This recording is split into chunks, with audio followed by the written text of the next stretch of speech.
حضرت جبریل علیہ السلام آپ صلی اللہ تعالیٰ علیہ وسلم کے پاس حاضر ہوئے اور آپ کے چہرے سے پریشانی نظر آ رہی تھی کہ پریشان لگ رہے ہیں.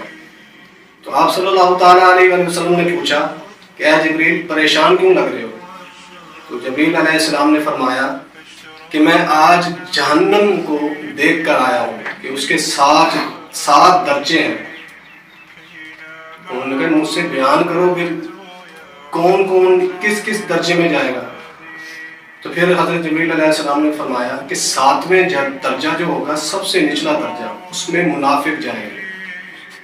سب سے نچلے درجے میں منافق. اب دیکھو منافق کون ہوتا ہے؟ منافق ہوتا ہے کہ میں مسلمان ہوں، اندر سے وہ کافر ہوتا ہے.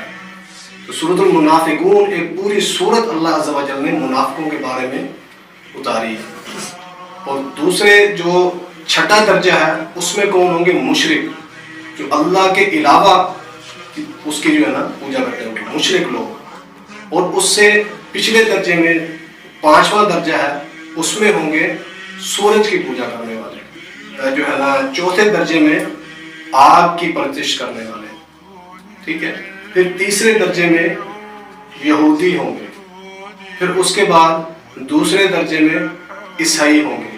اور پہلے درجے پر آ کر حضرت جبریل علیہ السلام خاموش ہو گئے. آپ صلی اللہ تعالی وسلم نے فرمایا کیوں، کون پہلے درجے میں کون جائے گا؟ آپ صلی اللہ تعالی وسلم کو حضرت جبریل علیہ السلام نے فرمایا کہ آپ صلی اللہ تعالی علیہ وسلم کی امت پہلے درجے میں جنت میں جائے گی. تو آپ صلی اللہ تعالی وسلم غمگین ہو گئے. اب دیکھیں آپ صلی اللہ تعالی وسلم کی محبت ہم سے کتنی ہے کہ آپ صلی اللہ تعالی وسلم غمگین ہو گئے اور فرمایا کہ میری امت بھی جہنم میں جائے گی. یہ محبت کا تقاضا دیکھیں. تو آپ صلی اللہ تعالی وسلم خاموش ہو گئے اور اپنے حجرے میں چلے گئے.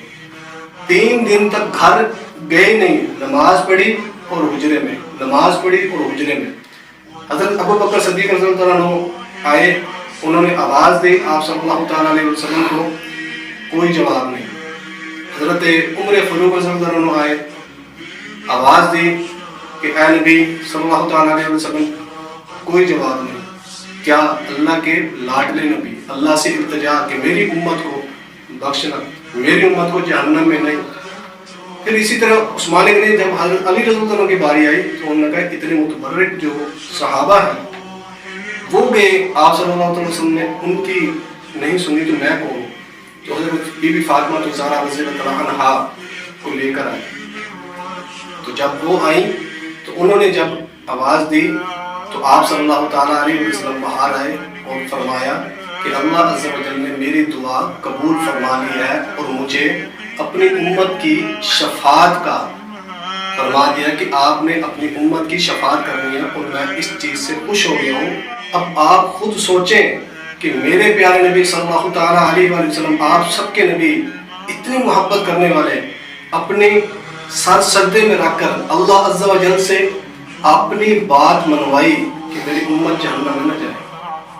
لیکن آج کیا ہم اپنے پیارے نبی صلی اللہ تعالیٰ علیہ وسلم کو کیا منہ دکھائیں گے؟ جب قیامت والا دن ہوگا نا تو ہمارے جو اعمال ہوں گے وہ آپ صلی اللہ تعالیٰ علیہ وسلم کے ہاتھ میں دیے جائیں گے. یہ آپ کی امت کے اعمال ہیں. کیا آج ہمارے اعمال اس طرح کے ہیں کہ ہم اپنے پیارے نبی صلی اللہ تعالیٰ علیہ وسلم کے سامنے ہمارے اعمال پیش کیے جائیں؟ انہوں نے کتنی قربانیاں دی ہمارے لیے، دعائیں مانگی، اللہ کے لاڈلے نبی. تو وہ بھی ان کی محبت کیسی کہ جو ہے نا اپنی بات منوا کے. بات یہ ہے کہ ہم ان سے کتنی محبت، لیکن ہم اس کے بدلے میں کیا دے رہے ہیں؟ آپ صلی اللہ تعالی وسلم پر درود بھیجتے ہیں روزانہ. نماز جو آپ صلی اللہ تعالی وسلم نے فرمایا، صلاۃ آخری وقت میں بھی اور امتی بھی فرمایا، کیا اس امتی ہونے کا ہم حق ادا کر رہے ہیں؟ مجھے کچھ نہیں ہے، میری بات کو فالو نہ کریں، لیکن اللہ اور اللہ کے رسول صلی اللہ تعالیٰ علیہ وآلہ وسلم کی بات کو فالو کریں. میں اپنی طرف سے نہیں کہتا، مجھے کچھ نہ دیں، لیکن اتنا کچھ کہنے کے باوجود بھی نہیں، کوئی نہیں پڑھتا نماز، مجھے کچھ نہیں ہے، میرے قبر میں آپ نے نہیں جانا اور میں نے آپ کے قبر میں جانا. مجھے ایک لالچ ہے کہ اللہ عز و جل میرے اس جو عمل کو اللہ عز و جل قبول فرمائے گا تو مجھے اجر ملے گا، اگر نہیں کرے گا تو وہ مالک ہے، جو مرضی چاہے کر سکتا ہے، ٹھیک ہے؟ تو ہر انسان کی یہ لالچ ہوتی ہے، ٹھیک ہے؟ آپ یہاں پر کمانے آئے ہیں، آپ کے پاس لالچ ہے کہ پیسہ آئے گا، تو آپ جاب کر رہے ہیں، پیسے کون دے گا؟ مالک، اس مالک کا کام کر رہے ہیں۔